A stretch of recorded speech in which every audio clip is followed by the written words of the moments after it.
Começar Amém. aqui, então, nossa gravação. Glória a Deus.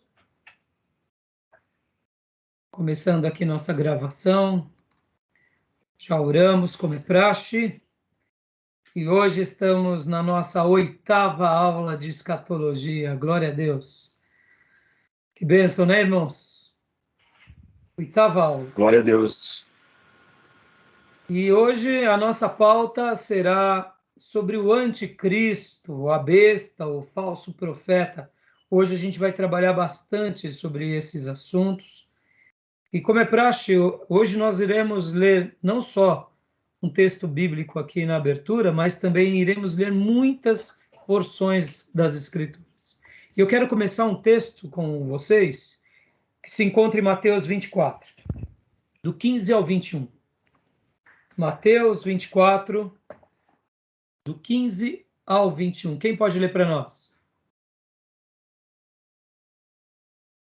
Eu posso. Mateus 24, do 15 ao 21. Pode ler então, pastor. Mateus 24. Assim, quando vocês virem um sacrilégio terrível, do qual falou o profeta Daniel no lugar santo, quem lê entenda, então os que estiverem na Judéia fujam para os montes. Quem estiver no telhado de sua casa, não desça para tirar dela coisa alguma. Quem estiver no campo, não volte para pegar seu manto. Como serão terríveis aqueles dias para as grávidas e para as que estiverem amamentando. Orem para que a fuga de vocês não aconteça no inverno nem no sábado, porque haverá então grande tribulação, como nunca houve desde o princípio do mundo até agora, nem jamais haverá. Desculpa, até o 21, o senhor falou? Até o 21, não tem problema não, mas pode Ok. continuar o 21, pode ler o 21 e o 22. Ok, 22 agora. Se aqueles dias não fossem abreviados, ninguém sobreviveria. Mas por causa dos eleitos, aqueles dias serão abreviados. Se então alguém disser, vejam, aqui está o Cristo, ou ali está ele, não acreditem, pois aparecerão falsos cristos e falsos profetas, que realizarão grandes sinais e maravilhas para, se possível, enganar até os eleitos. Dá uma pausa aí. Guardem essa expressão que vocês acabaram de ouvir. Ele fará grandes sinais e maravilhas, se possível, para enganar até os próprios eleitos. Não esqueçam disso. Como hoje nós estaremos falando sobre o anticristo, como hoje nossa pauta é a besta, o falso profeta, então esse texto ele é fundamental para que a gente compreenda características do ministério do anticristo. Pode ler agora o 25 até e o 26. Perfeito. Vejam que eu os avisei antecipadamente. Assim, se alguém disser, ele está lá no deserto, não saiam, ou ali está ele dentro de casa, não acreditem. Amém. Glória a Deus. E agora eu quero que o pastor também leia para nós, de novo, o primeiro versículo, que foi o versículo 15, porque eu vou pedir para o pastor ler também Daniel. Ou melhor, Gil, você vai ler Daniel para nós. Daniel, capítulo de número 9, versículo de número 27. 9 e 27, Gil. Leia mais uma vez, pastor Johnny. Porque, Perfeito. olha que interessante aqui uma citação de Jesus. Jesus está falando algo importante aqui nesse texto. Leia para nós novamente, pastor. Vamos lá. Mateus 24, verso 15. Assim, quando vocês virem o sacrilégio terrível do qual falou o profeta Daniel no lugar santo, quem lê entenda. Hoje nós vamos trabalhar bastante sobre esse texto. Vamos mencionar e aprender um pouco o que Jesus estava dizendo aqui. Talvez vocês já saibam sobre esse assunto. Talvez não. Deixa eu O aproveitar. áudio diminuiu. Tá? Vocês têm noção do que se trata esse versículo?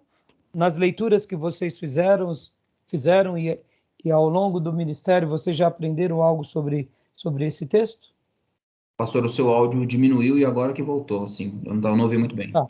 Eu estava fazendo um barulho aqui, tem hora que faz aquele barulho alto da caixa d'água. Antigamente aqui, uma hora dessa não fazia esse barulho, agora qualquer torneira que se abre, ela começa a encher, e aqui na minha região é tão forte a nossa caixa d'água que faz um barulhão violento. Eu já troquei a boia, mas continua fazendo. Olha No só. escritório, a caixa d'água é aqui do lado, né? Vocês estavam ouvindo um barulho parecendo um... Não? Então, joia. Mas agora estão me ouvindo bem? Então, tá melhor assim ou estava melhor do outro jeito? Não entendi, Felipe. Tá bom, os dois jeitos estavam bom. Tá bom, vamos. Pastor Johnny caiu? Deve ter caído. Deixa ele voltar para a gente continuar.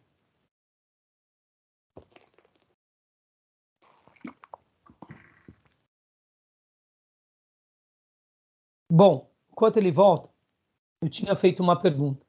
Sobre o versículo de número 15, o que vocês já aprenderam sobre isso? Eu gostaria que o Gil falasse um pouco. Você já aprendeu alguma coisa sobre esse versículo? Pastor, eu me recordo de ter lido ele algumas vezes, mas nunca de ter ido a fundo, assim, meditado, feito um estudo sobre isso. E nem ouvido também um estudo específico sobre tal assunto. Tá bom.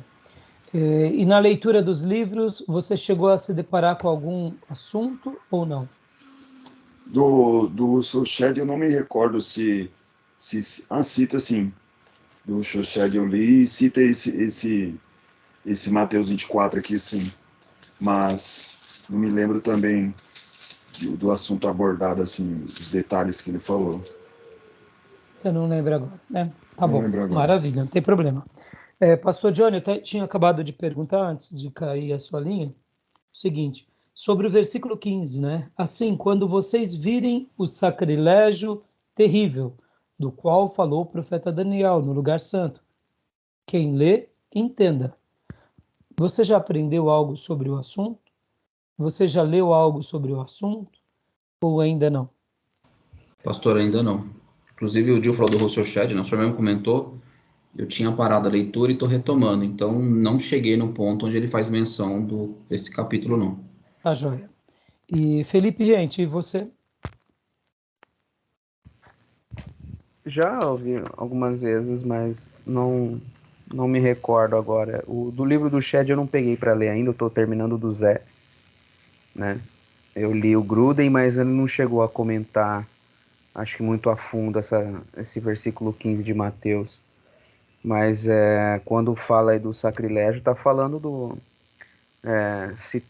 mencionando quando o anticristo se assentará no templo de Deus como se fondo Deus, né? Então isso é um sacrilégio, ou seja,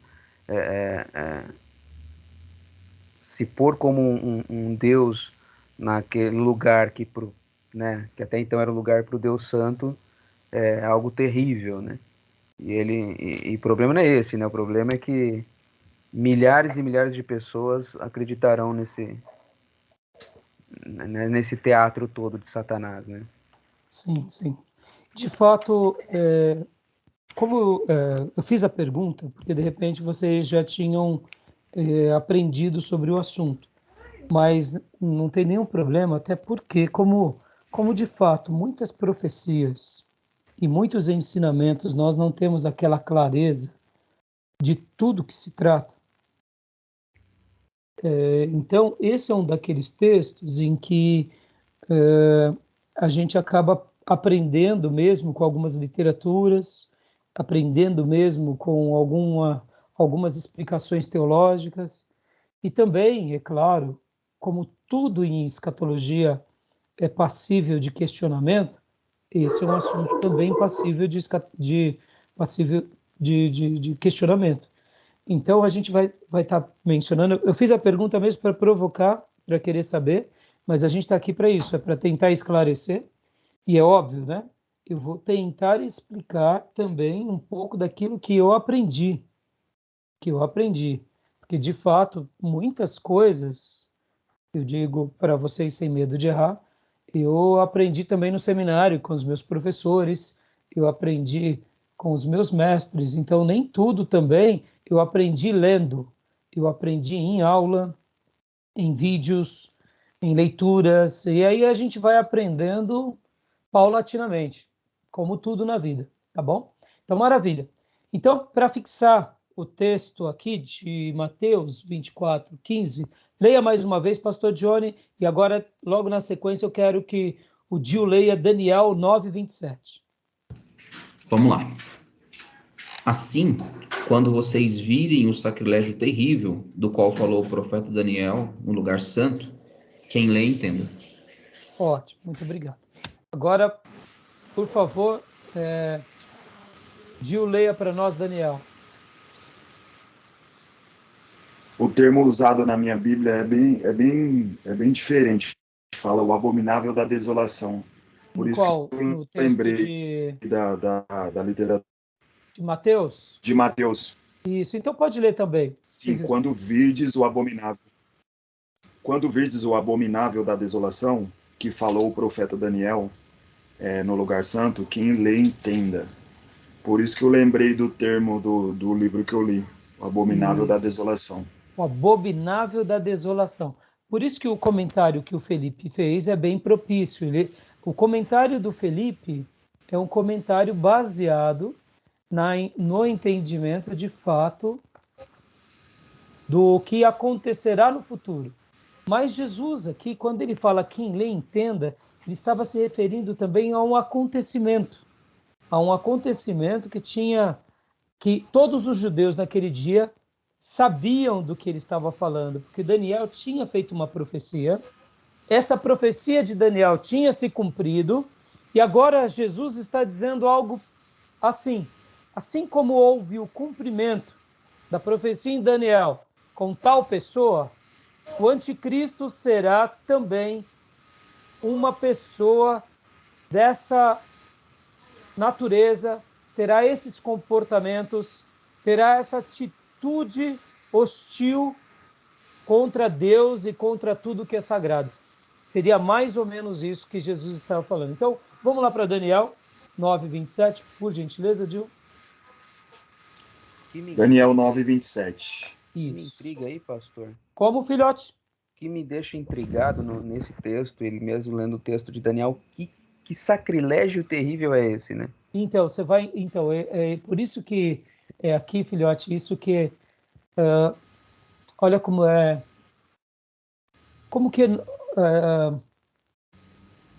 maravilhoso fazer teologia no sentido de mergulhar nas escrituras. Eu gosto de usar o termo fazer teologia, não como se nós estivéssemos no controle, Sim. mas dando aquela ideia de corações apaixonados que se debruçam diante da verdade de Deus e que tentam entender os tesouros sagrados. E que quando se depara com uma porção, como você falou, o que me deixa, como que você usou o termo? Intrigado. Intrigado. Então, olha só que fantástico, filho. Quando nós nos intrigamos, ficamos intrigados, o que ele está querendo dizer? E aí a gente vai aprender, por exemplo, com outros pastores, vamos aprender na história da igreja, com os pais da igreja, com a igreja primitiva, ou seja, nos dias bíblicos, a gente tenta extrair o máximo de informação. Todas essas informações enriquecem a revelação. E por isso que eu fiz a pergunta, porque de fato, agora lendo Daniel, e hoje a gente vai ler bastante Daniel 9, a gente hoje vai ler muito Daniel 9, Daniel 11, Daniel 12 e Apocalipse 13. Vai ser o pano de fundo dessa aula de hoje. Quando Daniel faz aqui a citação de Daniel 9, como eu acabei de dizer, 9:27, aqui é uma profecia que se cumpre na vida de um governante. Então, leia para nós 9:27. 9:27. Ele fará firme aliança com muitos por uma semana. Na metade da semana fará cessar o sacrifício e a oferta de manjares. Sobre a asa das abominações virá o assolador, até que a destruição, que está determinada, se derrame sobre ele. Olha que interessante. Lembra que semana passada começamos a trabalhar e trabalhamos um pouco sobre as semanas de Daniel? Hoje também vamos trabalhar um pouco sobre elas. Mas o foco hoje não é as semanas de Daniel, mas os assuntos, eles estão intercalados. Então não tem como separá-los. Agora leia para nós, Gil. Daniel 11:31 e 12:11.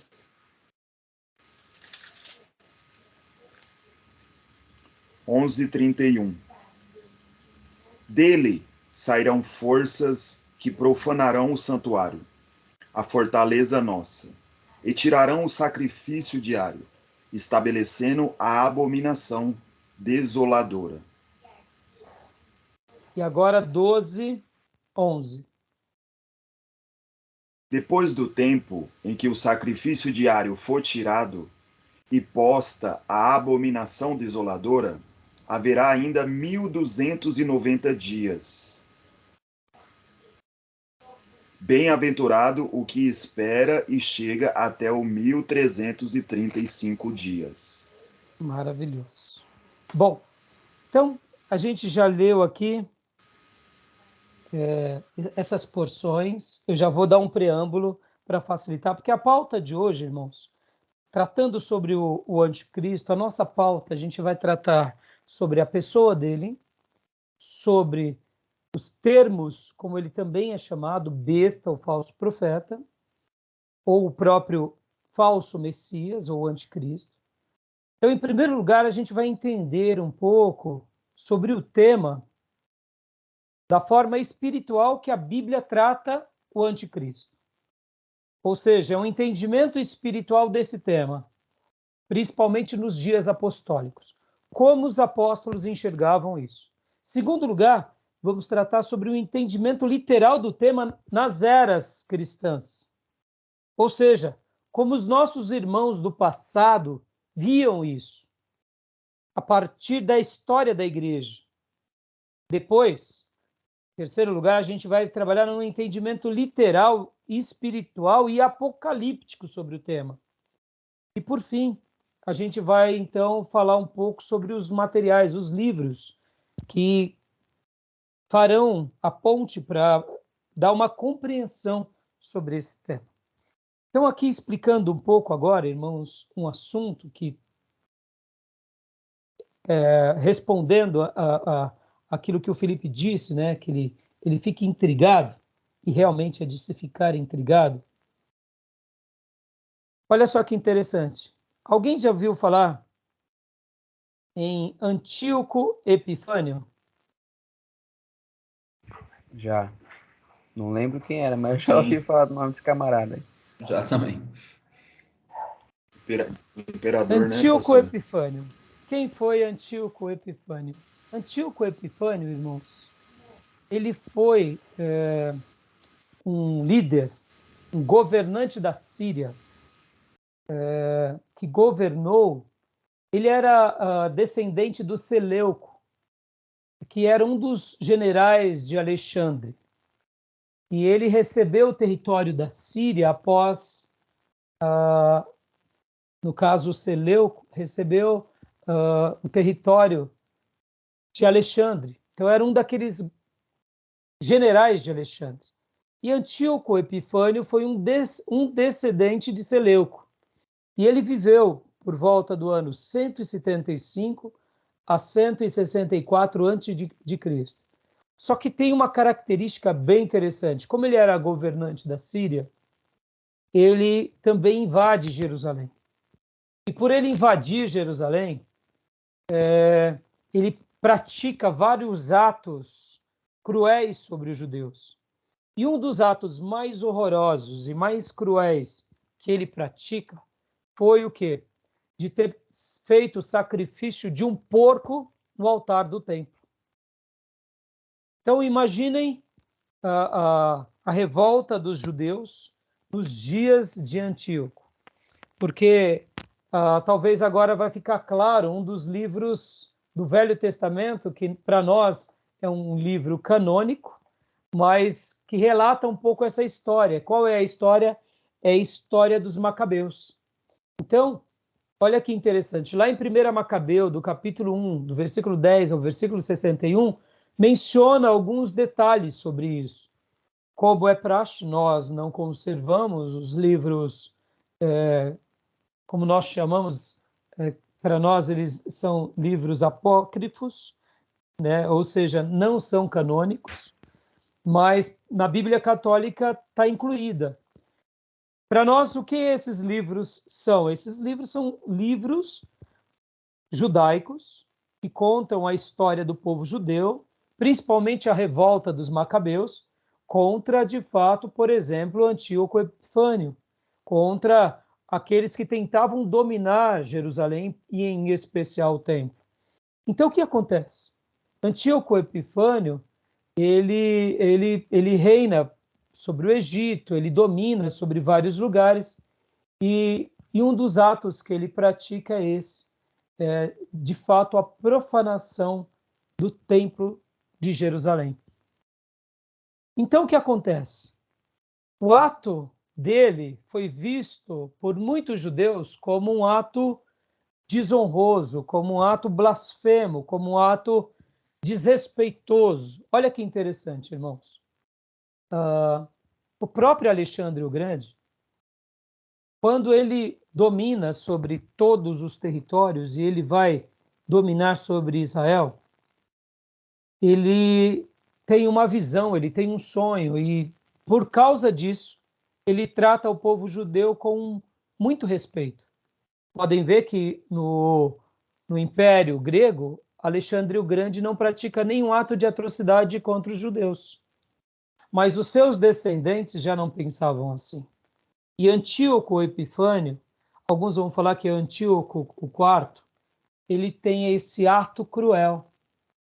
E o que, então, tem a ver com os textos que nós lemos? Aí agora fica mais claro. Vamos ler novamente os 3 textos de Daniel. Vocês vão ver que há uma certa alusão a um ato de desonra com o templo, a um ato abominável que alguém praticaria com o templo, algo humilhante. E aí a gente vai ler novamente Mateus. Então, quando Jesus estava falando, o que tinha acabado de acontecer era uma história de 100 e poucos anos antes. Então, estava fresco na memória de todo judeu que o que aquele rei, ou melhor, aquele governante tinha feito. Logo, Jesus está usando a mesma figura de linguagem para dizer: o anticristo praticará algo abominável na mesma semelhança.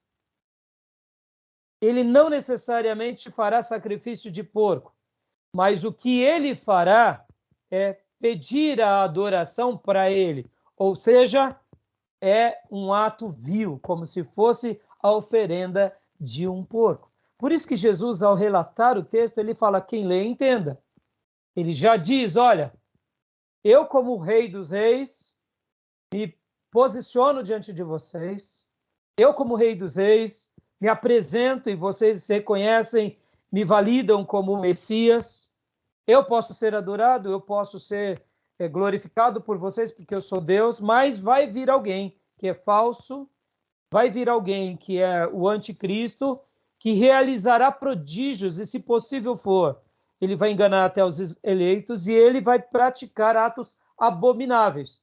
Quem lê, entenda. Ou seja, assim como houve aquele governante que de forma vil violentou a nossa adoração, o anticristo será alguém que fará a mesma coisa. Só que não mais pela força como foi Antíoco Epifânio, mas pela persuasão, porque ele será alguém que se sentará no trono, se apresentará como, terá poder, será aclamado, só que será um sacrifício abominável para Deus. Estão entendendo? Olha como conhecer a história e conhecer o que Jesus estava falando, porque Jesus não completa a história.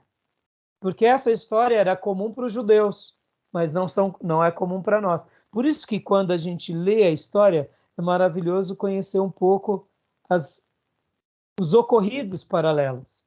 Só assim a gente consegue entender nas entrelinhas. Pode ver, no semestre passado nós aprendemos sobre geografia. Como foi magnífico, quando havia aquelas narrativas, e aí nós compreendemos muitas passagens bíblicas por causa da geografia. Aqui a gente vai estar compreendendo hoje uma profecia apocalíptica por causa dos acontecimentos históricos. E Antíoco Epifânio, esse descendente de Seleuco, ele também foi alguém que vai se assemelhar ao anticristo. Ou melhor, o anticristo se assemelha a ele. O anticristo fará coisas na semelhança do que ele fez. Pelo menos foi isso que Jesus disse. Então vamos ler de novo, Daniel 9, rapidinho. Pode ler agora, Felipe? 9, 27 e 11... 11:31 e 12:11. 9:27. Com muitos ele fará uma aliança que durará uma semana. No meio da semana ele dará fim ao sacrifício e à oferta.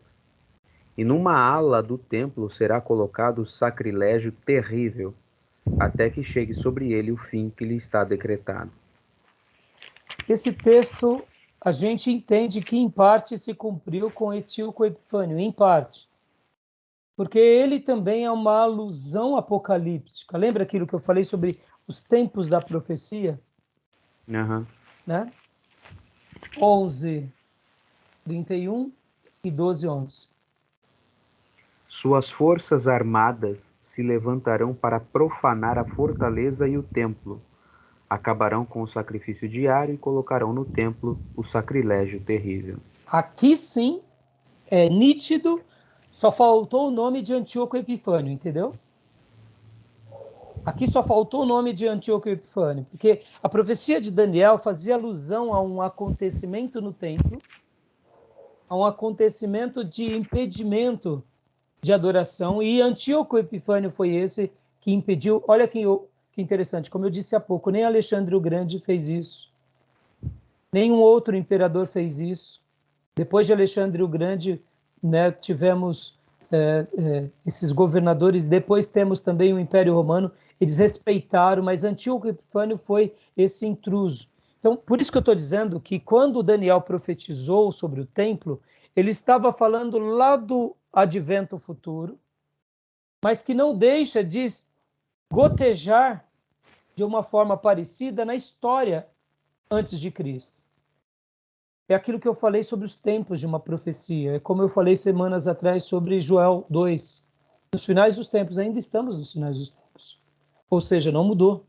Estamos nos finais dos tempos. O Espírito Santo continua sendo derramado. E agora, 12:11. Depois de abolido o sacrifício diário e colocado o sacrilégio terrível, haverá 1.290 dias. Olha que interessante, né, irmãos? Quando vocês pegam 1.290 dias, vamos fazer uma conta rápida aqui. 1.290 dias. E divide por 30. Fazendo uma conta simples. Divide. Dá 43 meses. E aí você divide esses 43 meses por 12, para ver a questão do ano. Dá 3,58. 3 anos e meio. Pode ver que depois, o versículo 12, leia para nós, Felipe. Feliz aquele que esperar e alcançar o fim dos 1.335 dias. 1.335 dias. Vamos lá. Mesma conta. 30 divide, 12 divide. 3,71. Dando uma ideia de 3 anos e meio. Aí, aqui, irmãos, a gente tem que dar a mão ao palmatório aos dispensacionalistas. E aqui eu dou a mão ao palmatório, como já ensinei para vocês. Podem ver que aqui o texto está dizendo que algo acontecerá e vai acontecer e haverá uma interrupção de 3 anos e meio e 3 anos e meio. 3 anos e meio em alguns dias, 3 anos e meio em outros dias. Dá uma ideia de 7 anos ao todo, que representa, na realidade, o quê? A última semana de Daniel. No capítulo 9, a gente já vai voltar já, a gente vai entender um pouco melhor. Mas voltando à ideia de Antíoco Epifânio, mais uma vez aqui, ó. Depois de abolido o sacrifício diário e colocado o sacrilégio terrível, Antíoco Epifânio fez isso. Na história do povo judeu, alguém que tinha interrompido o sacrifício, ou era o próprio povo judeu pela sua rebelião, tanto é por isso que veio o cativeiro babilônico. Depois que eles voltam do cativeiro babilônico, eles se mantêm fiéis a Deus. Somente Antíoco Epifânio, pelo menos que eu tenho conhecimento, somente ele fez isso. Por isso que Antíoco Epifânio, talvez você me faça a pergunta, pastor, Antíoco Epifânio é o anticristo? Não, ele não é. Mas a obra que ele fez remete às obras do. Estão entendendo? É um tipo, né? Exatamente, Felipe. Ele é um tipo do anticristo que passou por Israel no Velho Testamento. Agora vamos ler de novo Mateus 24, versículo de número 24, 15. Leia para nós, Felipe. Para dar uma folga para os irmãos.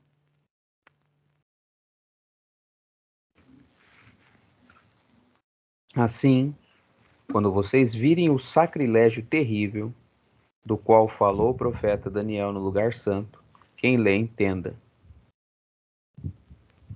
Ou seja, quando vocês acontecer entendem essas agora o coisas que ele estava semelhantes àquilo que falando. aconteceu na história, né? Quando vocês perceberem o que aconteceu na história, estivesse repetindo, é ele. Ficou claro agora? Sim, Né? não estou mais intrigado.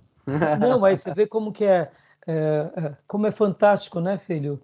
Quando nós compreendemos e quando nós conhecemos um pouco a história. Porque o que eu disse para vocês há pouco? Nós temos um distanciamento de 2000 anos, praticamente, desde os dias em que Jesus esteve aqui. Então, nem tudo a gente vai conseguir compreender.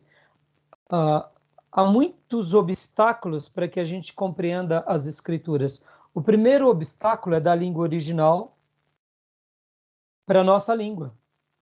Se não fosse as traduções, pensem vocês e eu aqui, se nós hoje não tivéssemos as traduções, como teríamos certeza da palavra de Deus? Seria o primeiro obstáculo, o obstáculo linguístico. Segundo obstáculo, obstáculo do tempo. São 2000 anos praticamente de distanciamento entre nós e o povo do Novo Testamento. Irmão, se a gente não conhece nem a história do nosso país direito, que muitas coisas foram forjadas, e vocês sabem disso. E 500 anos só, né? Em 500 anos. Não é? Podem ver que eles, além da memória do povo ser curta, né? A gente ainda muitas vezes tem documentos e acervos que é o conto de quem quer contar o que deseja contar, não o que de fato é. Há uma grande diferença entre eu escrever algo da história e eu escrever o que eu quero que os outros conheçam no futuro, né? Então, vejam, 500 anos de história, muita coisa a gente pergunta, é assim mesmo? Muita coisa a gente já sabe que não. Mas quando a gente vai remontar 2000 anos de história, ou seja, temos o outro obstáculo que é o tempo. Qual o outro obstáculo? A cultura. Uma cultura típica. Um pano de fundo cultural típico. São acontecimentos históricos típicos. Então, hoje, você vê como que fomos privilegiados. Ficou alguma dúvida até aí, irmãos? Tirou? Não, dúvida não ficou, mas eu achei interessante uma coisa. No texto de Mateus 24:15, quando ele faz menção sobre esse acontecimento de Daniel, ele faz menção também do lugar santo. A ideia aqui é a construção de um novo templo. Então, exatamente. Agora, olha só que interessante. Tanto ele quanto Paulo, lá em Tessalonicenses, ele fala que o anticristo se assentará onde? No templo. Que desejará ser adorado aonde? No templo. Então, para Jesus profetizando aqui, como para Paulo profetizando, o templo não seria destruído. Aí eu digo, o templo foi destruído? Foi. E o templo vai ser reconstruído? Vai. Meu irmão, olha que fantástico. Olha aí a profecia. Quase 2000 anos tem se passado. 1900 anos, se a gente pudesse dizer. 1900 e poucos anos. Que o templo foi destruído e a qualquer momento o templo vai ser reconstruído. Vocês viram o vídeo que eu mandei para vocês da novilha vermelha no canal? Não Vocês cheguei chegaram a a ver? ainda, pastor.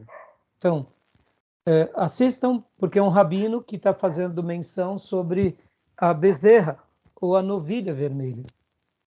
E aí Mas ele já começa... eu lembro de ter assistido outros que até então estavam ali na dúvida, né? Mas dessa vez nasceu mesmo, pura? Então, eles estão aguardando porque ela precisa ter uma idade própria. Ah, tá. Porque até completar aquela idade, se até aquela idade não nascer nenhum pelo branco, então ela é a Entendi. novilha vermelha.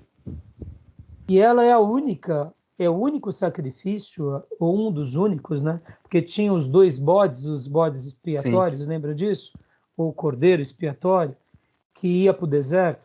Então, assim como tinha no Yom Kippur, né? Os dois sacrifícios, um no templo e um no deserto, a novilha é o outro sacrifício que era feito para a purificação do tabernáculo. E depois a novilha foi feita o sacrifício para a purificação do templo. E segundo esse rabino, ele até resgata as histórias, só foram até hoje na história de Israel, até hoje, nos nossos dias, 9 novilhas vermelhas. Porque é uma raridade isso acontecer. Então, meus irmãos, eu não duvido.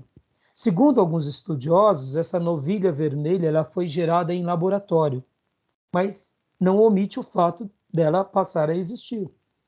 Eu, particularmente, quero acreditar que quando essa novilha nascer, talvez ela nem nasça sob o efeito de laboratório, que é para ficar mais extravagante ainda a intervenção de Deus na história.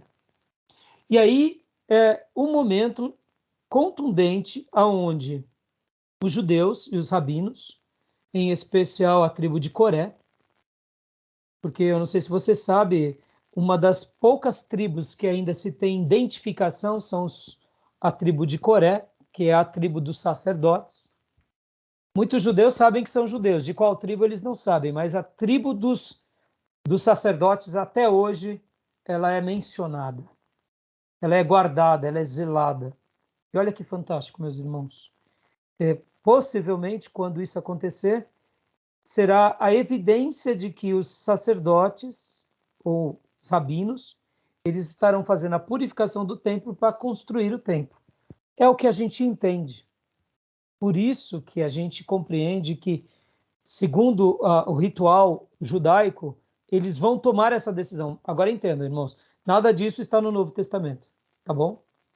Mas para que haja de novo a reconstrução do templo, precisa, antes de tudo, ter a purificação do templo. E qual é o sacrifício que purifica o templo, e purifica os sacerdotes, e purifica os utensílios? É a da novilha vermelha. E o Messias, ele é da tribo de Judá.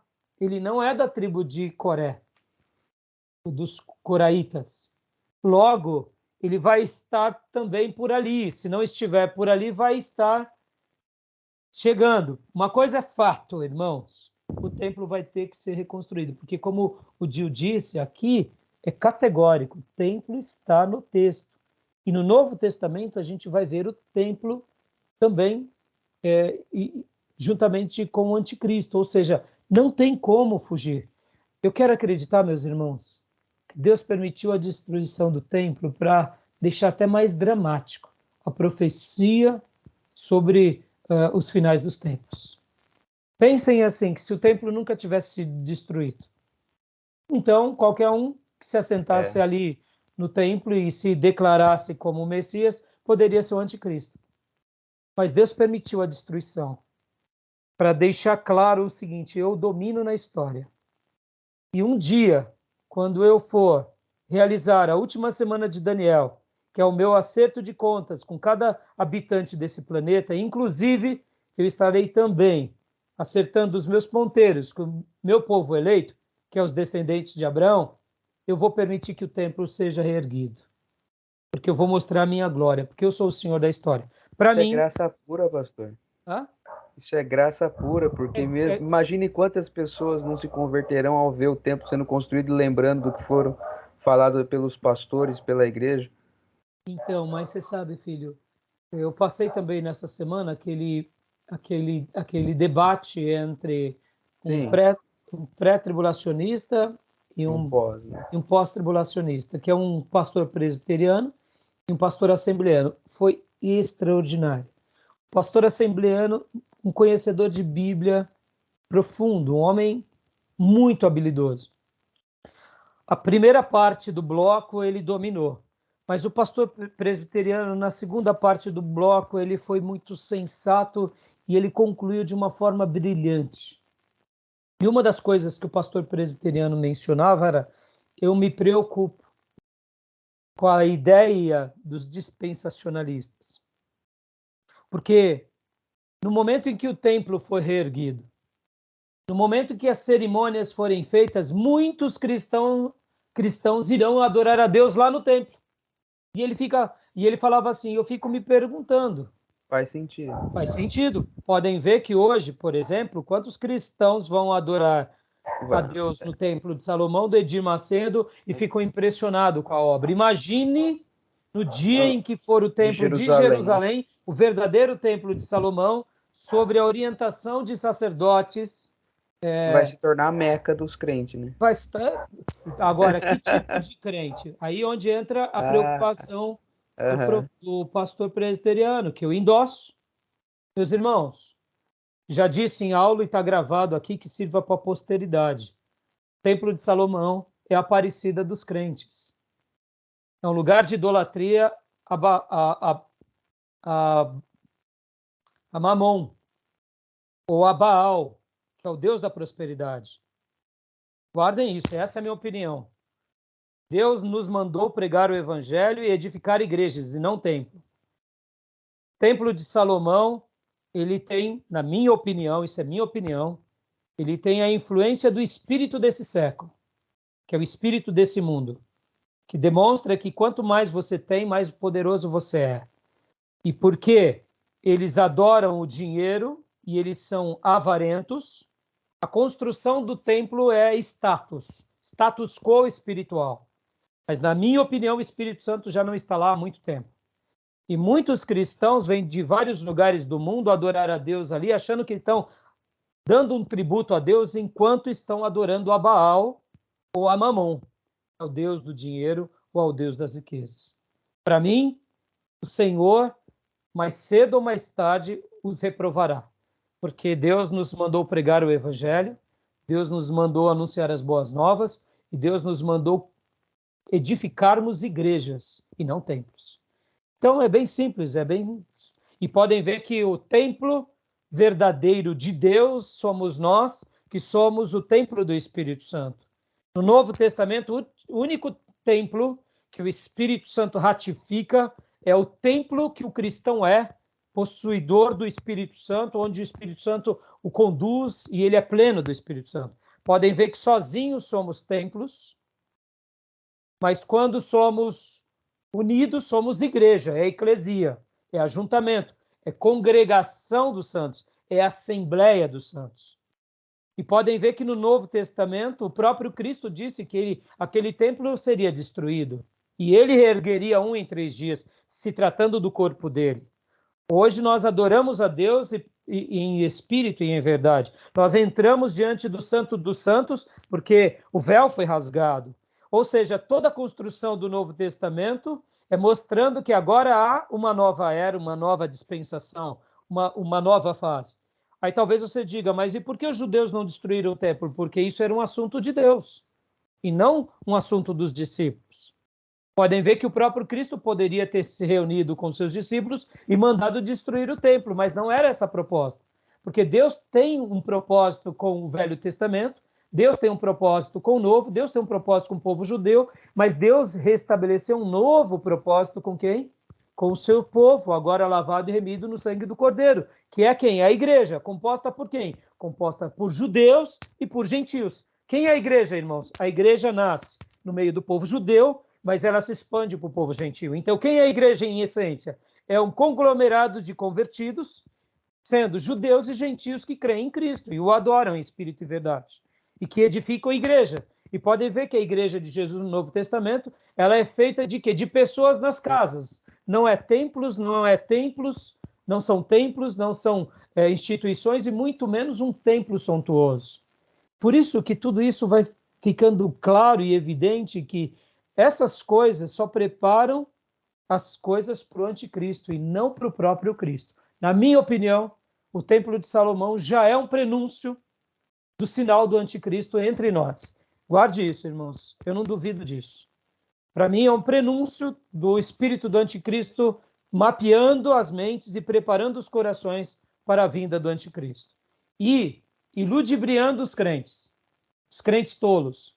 Porque um crente lavado e remido no sangue do Cordeiro, que leu o Novo Testamento, e não precisa nem conhecer o Velho, irmãos, ele já tem medo dessas coisas, ele tem temor. Então, o anticristo, quando ele realmente se manifestar, e quando o Templo de Salomão for erguido lá em Jerusalém, que isso faz parte das profecias, irmão, o que vai enganar de cristãos?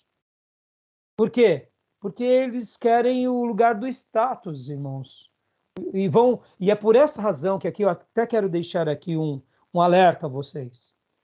Irmãos, nós precisamos dialogar e respeitar cada religião. Todas as religiões. Mas cuidado com o espírito ecumenista. E o que é um ecumenismo? O que é o ecumenismo? Vamos lá, Gil. O que é o ecumenismo, Gil? O que é alguém ecumênico?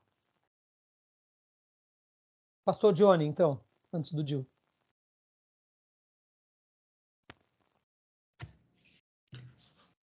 É algo universal, né? Dialogam com todos, falamos e dividimos, inclusive, crenças, né, entre nós. Parabéns, definiu perfeitamente bem. Gil? Acho que ele está com um problema. Não? Tem problema. Felipe, quer comentar mais alguma coisa sobre ecumenismo?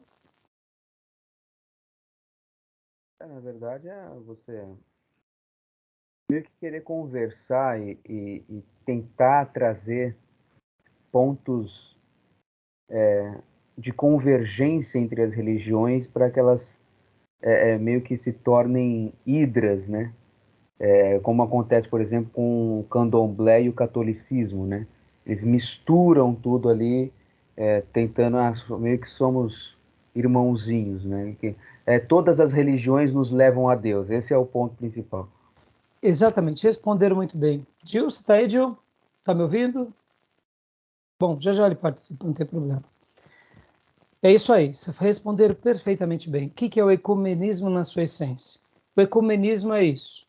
É você compactuar da sua fé com a fé que é totalmente diferente da tua e você dizer, não, somos irmãos, seguimos a Deus e todos os caminhos nos levam para o céu e nos levam para Deus.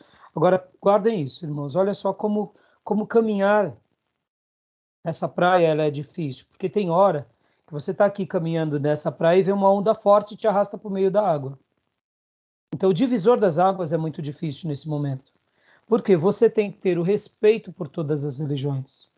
Você tem que saber dialogar com todas as religiões. Você tem que ter a clareza de cada religião e dos seus credos, e você não pode ter ali um discurso antipático ou hostil.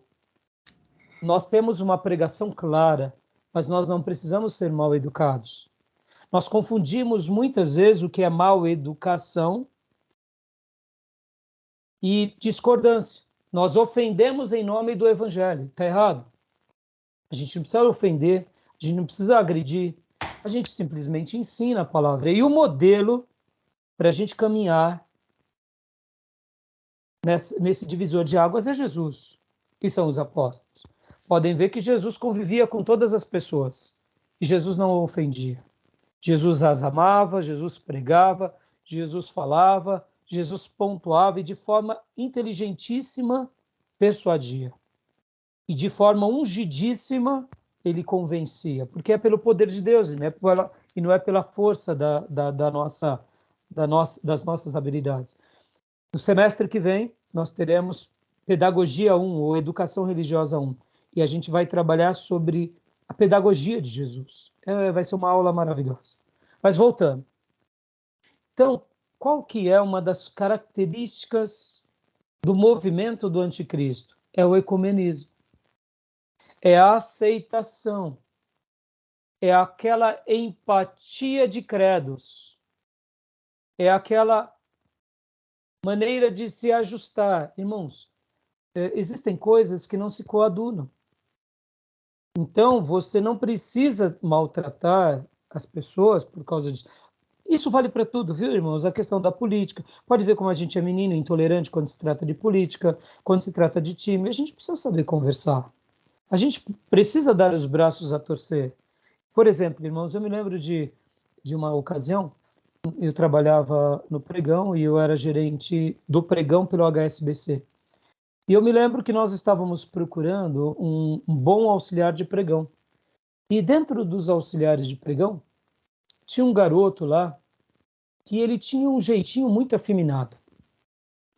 E eu lembro que da seleção de todos os garotos, eu dei preferência para ele. E o pessoal do pregão e o pessoal da corretora falou, mas você é um pastor? Ele tem um jeitinho, né? Eu falei, gente, eu não estou contratando um seminarista, um ministro de música para a minha igreja. Dentro do meu critério religioso, eu não compactuo com isso, mas eu respeito todos eles. E como profissional, ele é exímio. Inclusive, o meu voto vai para ele. Você vai fazer isso mesmo? Eu falei, claro, gente. Qual o problema? Isso é mercado de trabalho. E realmente ele foi contratado, se tornou um brilhante auxiliar de pregão, foi promovido, inclusive, para a mesa. Então, por que eu estou falando isso? Irmão, a gente precisa ter um diálogo respeitoso, ele sempre me respeitava. Agora, é claro, no momento em que ele não me respeitasse, ou os demais... Então, perceba, isso vale para tudo. Das pessoas para conosco e de nós para com as pessoas.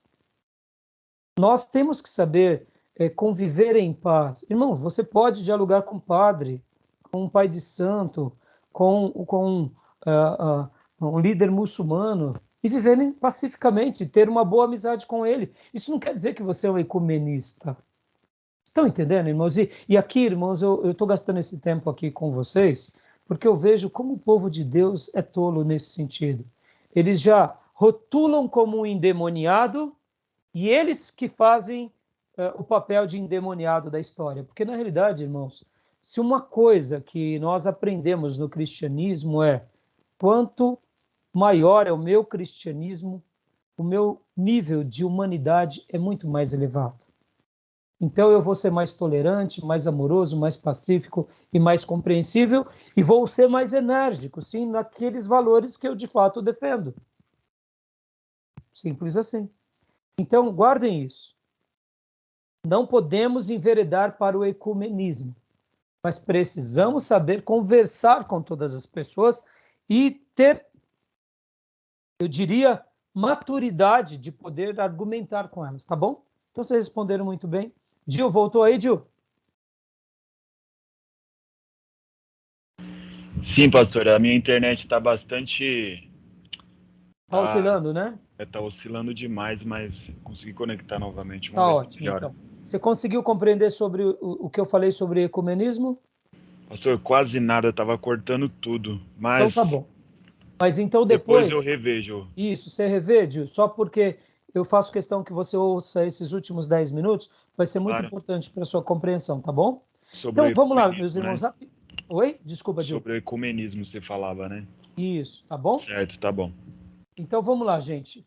Continuando aqui agora, falando sobre o entendimento espiritual do tema nos dias apostólicos. Então, primeira coisa que a gente viu, que Jesus já deu uma característica sobre, assim, quando vocês virem o sacrilégio terrível do qual falou o profeta Daniel no lugar santo, quem lê entenda, o que eu deduzo que Jesus ensinava aos apóstolos e discípulos. Gente, Antíoco Epifânio, Antíoco IV, o que ele fez, o anticristo fará algo semelhante. Só que diferente dele, o anticristo terá poder. E como o próprio texto também diz aqui no versículo de número 24, pois aparecerão falsos cristos e falsos profetas que realizarão grandes sinais e maravilhas, Aí que tá o para ponto, que, né, se pastor? possível, enganar até os eleitos. Meus É irmãos, aí que tá o ponto crucial, né? Porque imagina, hoje qualquer pirotecnia já deixa a galera meio maluca, né? Imagine alguém realizar sinais e maravilhas pelo poder de Satanás, que ele sabe muito bem fazer isso. e o Loucura texto total. aqui, exatamente, Felipe, o texto aqui dá essa clareza. Agora, para a gente melhorar esse discurso, vamos ler um outro texto, Apocalipse 13, 13. Apocalipse 13, 13. Pastor, enquanto a gente procura, eu estava me perguntando aqui, como é que é possível, nos tempos atuais, assim, o povo islâmico permitir a construção do templo onde hoje é a Mesquita de Omar, tal, o Dom da Rocha? É meio lógico isso aí, né? Tipo assim, eu fico pensando como é que pode. E eu acho que a resposta está justamente aqui, né? Aparecerão falsos profetas, ou seja, alguém fazendo sinais e prodígios, pregando, É necessário que o declarando templo seja ecumenismo, né? erguido, né? Exatamente. Então, assim, é o único Um acordo Deus. de paz, né? Porque ali, só para que aconteça isso, tem que ter um acordo de paz entre árabes e judeus ali. Árabes, judeus e cristãos, né? É, Porque ele vai ser um falso Cristo, logo ele vai vir com uma roupagem de cristão. Agora, olha que interessante, nos livros de Tessalonicenses diz: quando ouvirem dizer paz e paz, eis que virá repentina destruição. O anticristo, ele vai ser essa pessoa, esse ser que vai restabelecer a paz mundial. E ele vai ter uma característica espirituosa, ou seja, ele será um líder espiritual, mas ele também vai ter uma voz política. Muito Então ele efetivo, acaba por sendo sinal. um líder político. Por isso que há no Apocalipse o mistério da besta e do falso profeta. Fazendo uma síntese aqui, irmãos, antes de lermos Apocalipse. Segundo vários pastores e vários teólogos, tudo se trata da mesma pessoa, ou do mesmo ser. Ou podem ser também dois seres distintos. O anticristo, que recebe o nome de besta, porque nesse caso já é Deus fazendo uma denúncia. No entanto, vem um mensageiro religioso que atesta ele como um falso profeta e aponta para ele.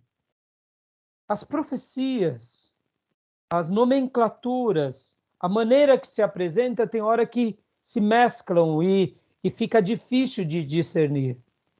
Por isso que dentro dos historiadores e dentro dos teólogos e principalmente dos escritores apocalípticos vão ter várias interpretações. Mas uma coisa é fato: esse ser que virá, ele virá sobre a influência de Satanás, o poder de Satanás, e atrairá as nações e o mundo para ele.